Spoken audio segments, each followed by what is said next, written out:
Mon nom est Naomi Carter. J'ai 42 ans. Et il y a 3 ans, ma famille m'a rayé de sa vie comme si je n'étais rien. Ce jour-là pèse encore dans ma poitrine comme un bleu qui ne s'efface jamais complètement. C'était un dimanche après-midi tardif. Nous étions rassemblés dans la maison de ville de ma sœur Madison, celle qu'elle aimait appeler sa rampe de lancement prénuptial. Elle venait de se fiancer avec Jackson, un homme dont le fond en fiducie rendait ses chaussettes plus chères que mes courses hebdomadaires. Je me souviens d'être debout dans sa cuisine, vêtue de mon vieux jean et d'une veste délavée, sentant vaguement l'huile de friture et la poussière de la route. Elle portait un chemisier en soie, des perles autour du cou, ses ongles parfaitement manucurés. Je tenais un plat de gratin que j'avais préparé de A à Z, et elle le regarda comme si je lui tendais une serviette sale. Madison ne dit pas bonjour. Elle n'esquissa même pas un sourire. Elle croisa simplement les bras et dit « Naomi, il faut qu'on parle ».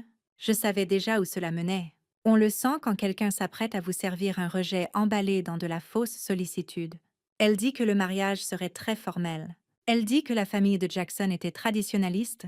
Puis, elle prononça les mots que j'entends encore parfois au fond de ma tête, quand je n'arrive pas à dormir. Je ne peux tout simplement pas laisser croire qu'on vient d'un milieu comme le nôtre. Un milieu comme le nôtre. Elle parlait de moi, celle qui avait pris un boulot dans un diner au bord de la route. Celle aux mains calleuses et aux chaussures bon marché. Celle qui n'avait jamais cadré avec leur vision du succès. Elle le dit comme si j'étais une tache sur une robe qu'elle ne pouvait pas se permettre de ruiner. Connor, mon frère aîné, était là aussi. Il se tenait derrière elle, silencieux au début. Mais ensuite il s'avança avec un chèque déjà rempli. 2000 $. C'est ce qu'il pensait que je valais. Il me le tendit et dit que je devrais m'en sortir. Peut-être suivre un cours ou quelque chose comme ça. Puis il ajouta « Ne nous appelle pas tant que les choses n'ont pas changé pour toi. Pas de cris, pas de jurons, juste un rejet froid et clinique. Comme si j'étais un fardeau qu'ils étaient enfin prêts à laisser tomber. » Et je n'ai pas argumenté, je n'ai pas riposté. Je me suis contentée de hocher la tête, de poser le plat de gratin sur le comptoir et de partir.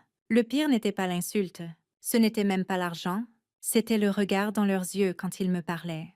Comme si j'avais raté ma vie, comme si j'étais un petit cas pathétique dont ils étaient fatigués de faire semblant de se soucier. Je n'étais plus leur sœur. J'étais une gêne qu'ils étaient désespérés d'effacer avant que les photos du mariage ne soient imprimées. Ce fut la dernière fois que je les vis. Aucun appel, aucun message. Pas même une carte de vœux pour les fêtes. Je suis devenue un fantôme dans ma propre famille, celle dont ils murmuraient, mais qu'ils n'admettaient jamais. Et pendant longtemps, j'ai cru à leur version de moi, j'ai cru que j'étais inférieure. Mais ce n'était pas toute l'histoire. Loin de là. Je ne travaillais pas dans ce dîner pour retourner des burgers ou essuyer des tables. Ce dîner était une façade, un élément d'une couverture soigneusement construite, qui avait pris des mois à concevoir et des années à maintenir. Au cours des 3 dernières années, je n'étais pas Naomi la serveuse, j'étais le capitaine Naomi Carter de l'US Army Intelligence, infiltré sous couverture dans l'une des missions domestiques les plus complexes de ma carrière. Mes ordres venaient du département de la Défense, via une force opérationnelle conjointe visant à démanteler un réseau de trafic d'êtres humains opérant à travers 6 États. Ma base d'opération était ce petit diner en bordure de la route 71, un endroit fréquenté par des camionneurs, des vagabonds et l'occasionnel homme dont le visage ne correspondait pas à son nom. Nous traquions des schémas, des comportements et des messages codés sur les tickets de caisse, tout dans mon apparence. Mes faibles revenus et mon appartement délabré étaient intentionnels. Chaque quart de travail me rapprochait du syndicat que nous essayions de démanteler. Je portais un micro la plupart des nuits, j'avais un Glock sanglé à la cheville et un traceur GPS dans la semelle de ma chaussure. J'ai mémorisé des dizaines d'identités fictives et pratiqué des réactions devant le miroir au cas où quelqu'un me démasquerait.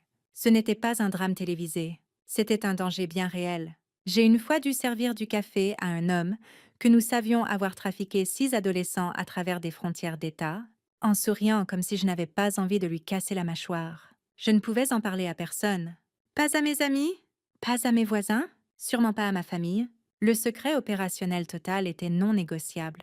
Cela incluait laisser ma sœur croire que je récurais des pièges à graisse pour un salaire minimum. Cela incluait accepter l'argent de la pitié de mon frère. Même si cela ne m'a pas broyé quelque chose à l'intérieur, il y avait des nuits où je rentrais du travail et fixais mon téléphone, les doigts planant au-dessus du bouton d'appel, envie de leur hurler la vérité.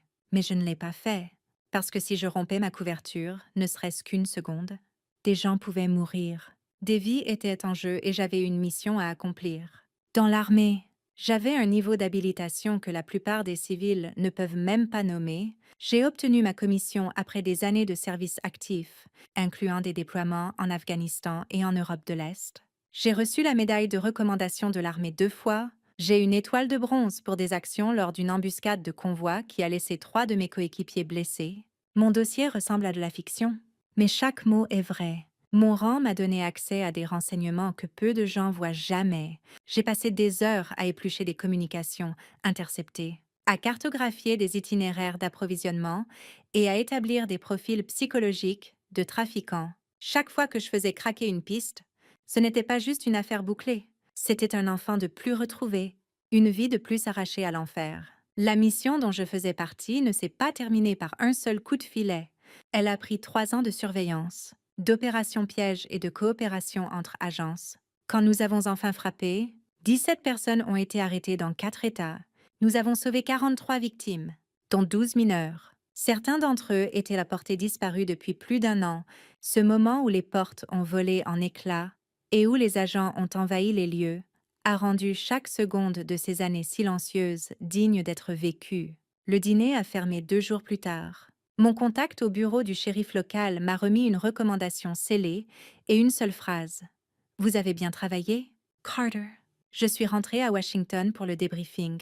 J'ai signé une montagne de rapports classifiés et on m'a offert 6 mois de congé. C'est là que j'ai vu l'invitation au mariage, ou plus précisément, le message texte qui n'était pas censé m'être destiné. J'ai fixé cet écran pendant un long moment. Non pas parce que je voulais me venger, mais parce que j'avais maintenant un choix. Pendant 3 ans, j'avais mené une mission dont la plupart des gens n'entendraient même jamais parler. Et les personnes que je voulais le plus voir fières de moi pensaient encore que j'étais un échec. Je n'étais pas aigrie. Plus maintenant, j'en avais fini d'essayer d'être vue, mais pour la première fois depuis longtemps, je me suis dit que peut-être il était temps de leur montrer qui j'étais vraiment. Le message est apparu alors que j'étais en file d'attente à la pharmacie.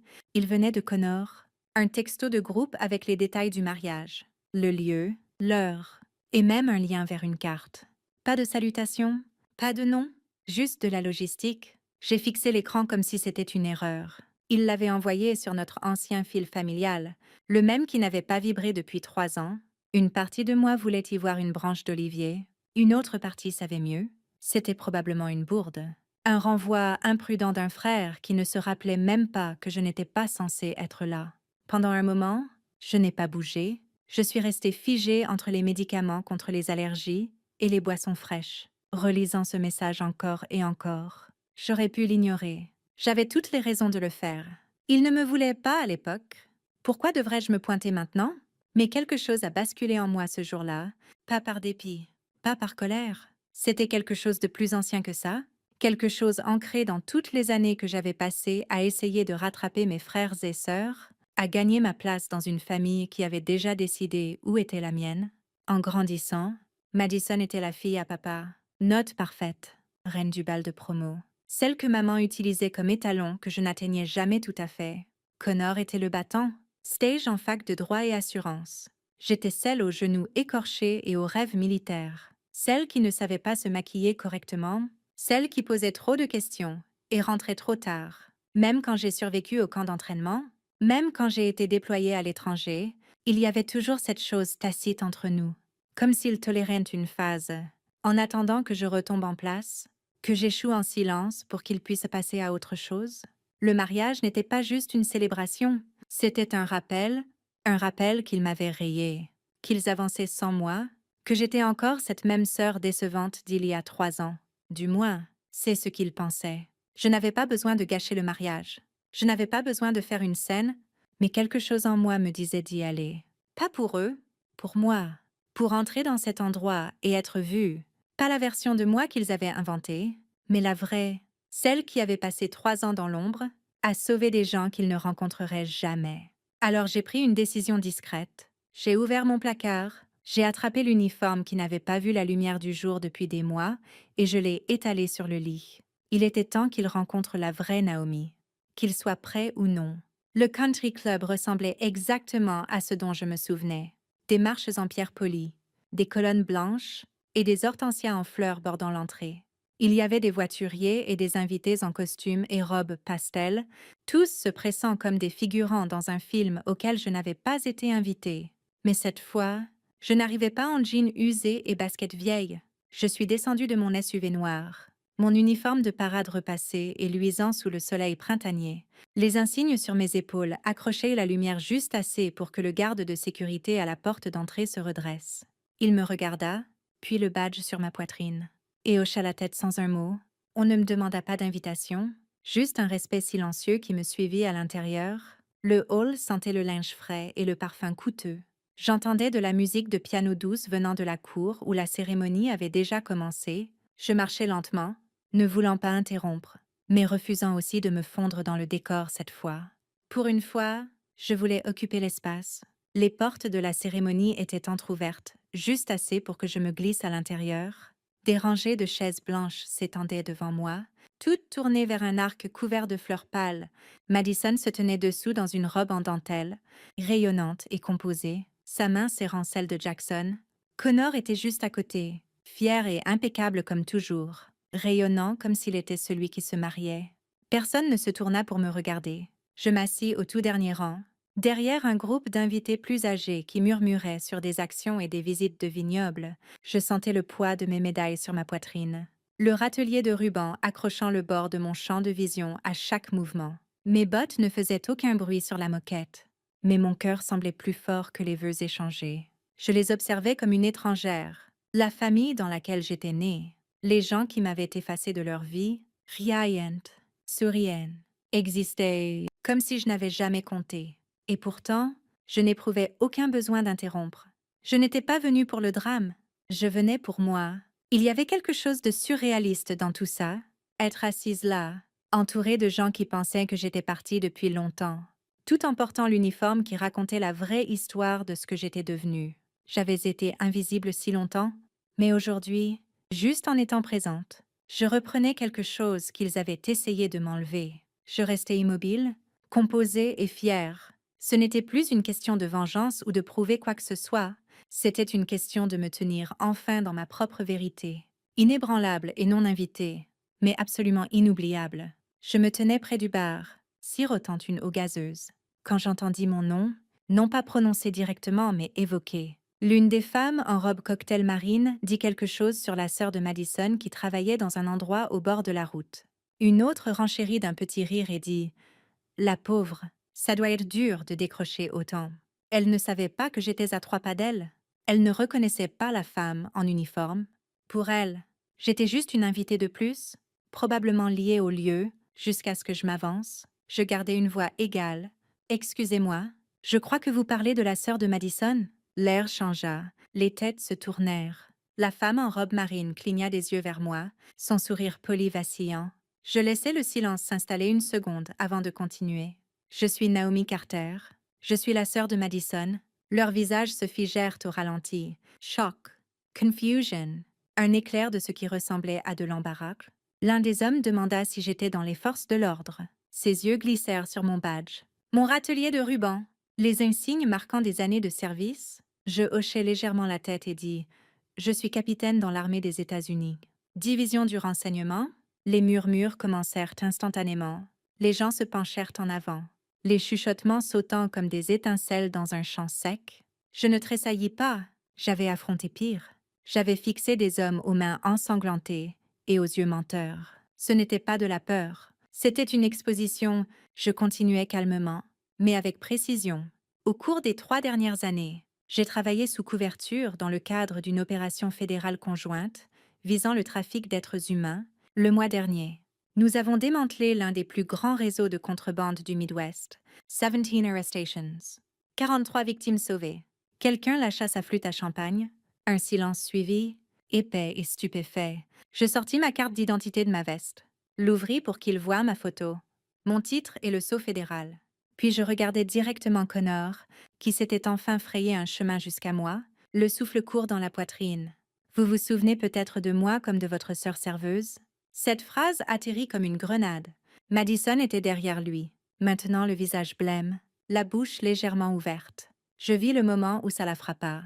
Non seulement l'uniforme ou les mots, mais tout ce qu'elle avait présumé sur moi qui se défaisait en temps réel. Je les laissais regarder, les laissais absorber, plus de cachette, plus de silence. Ce n'était pas de la vengeance que je ressentais à cet instant, c'était de la clarté. Après des années à porter leur rejet comme une cicatrice, je me tenais enfin en pleine lumière. Et cette fois, ils devaient me voir telle que j'étais vraiment. Ils m'attirèrent à l'écart après que la foule se soit dispersée. Madison était encore pâle, son maquillage commençant à craqueler sous le poids de tout ça. Connor avait les mains dans les poches, comme s'il ne savait pas quoi en faire. Nous trois nous tenions dans un coin tranquille près de la fontaine, juste assez loin de la musique et des flûtes à champagne.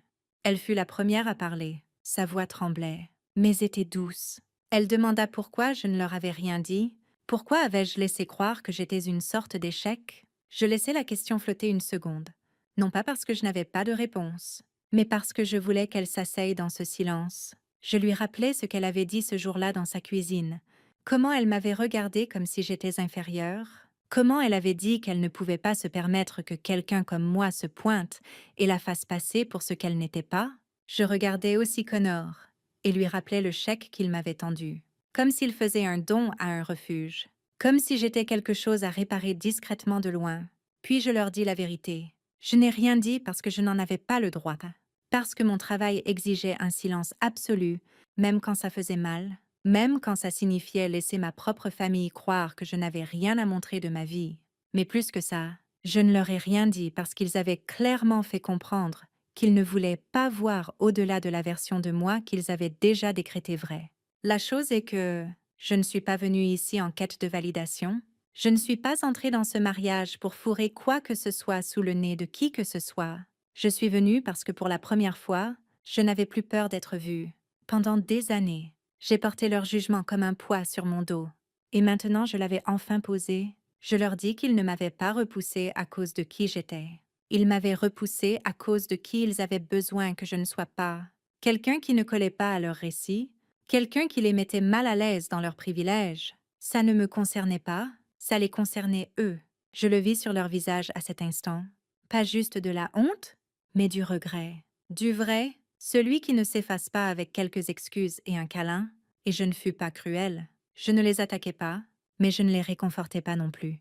Parce que la vérité, c'est que je n'avais plus besoin de leur approbation. J'avais bâti une vie qui valait la peine d'être vécue, une vie avec un sens, du risque et de l'honneur. Et pour une fois, j'étais d'accord s'ils ne pouvaient pas la comprendre. La réception se poursuivit autour de nous. Les gens dansaient, les serveurs tournaient avec leurs plateaux. Et quelqu'un fit un discours sur l'amour et la loyauté, qui semblait étrangement distant de l'endroit où nous nous tenions.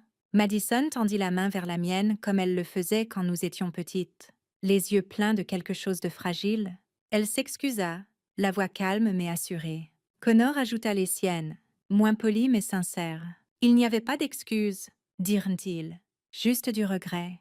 Un regret réel et lancinant pour ce qu'ils avaient dit, pour ce qu'ils avaient raté. J'écoutais sans interrompre, pas parce que je ne savais pas quoi dire, mais parce que je voulais qu'ils ressentent à quel point le silence pouvait peser quand il venait d'un choix, et non d'un rejet. Quand je parlais enfin, je n'offris pas le pardon comme un ruban pour conclure. Je leur dis la vérité. Je dis que je n'étais plus en colère, que la douleur avait fait ses dégâts, mais qu'elle ne me définissait pas. J'avais appris à me porter à travers des endroits sombres, sans avoir besoin qu'ils éclairent le chemin.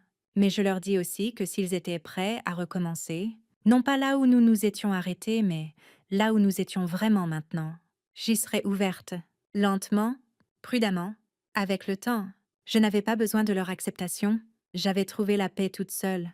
Mais s'il y avait encore quelque chose qui valait la peine d'être sauvé entre nous, je n'allais pas claquer la porte cette fois. Je partis juste au moment où la musique s'adoucit et où les lumières baissèrent pour la première danse. Pas de sortie dramatique, pas de mots en suspens, juste une marche tranquille à travers le hall et dehors dans la nuit. L'air printanier était frais contre ma peau alors que je sortais dans le calme. Je ne regardais pas en arrière, pas parce que je m'en fichais, mais parce que je n'en avais pas besoin. J'avais déjà dit tout ce que j'étais venue dire. Il y a 3 ans, je m'étais éloignée de ce dîner familial en portant une honte qui ne m'appartenait pas. Ce soir, je m'éloignais en portant chaque morceau de ce que j'étais devenue. Je n'étais plus la fille qu'ils plaignaient ou le nom qu'ils évitaient. J'étais la femme qu'ils n'oublieraient jamais.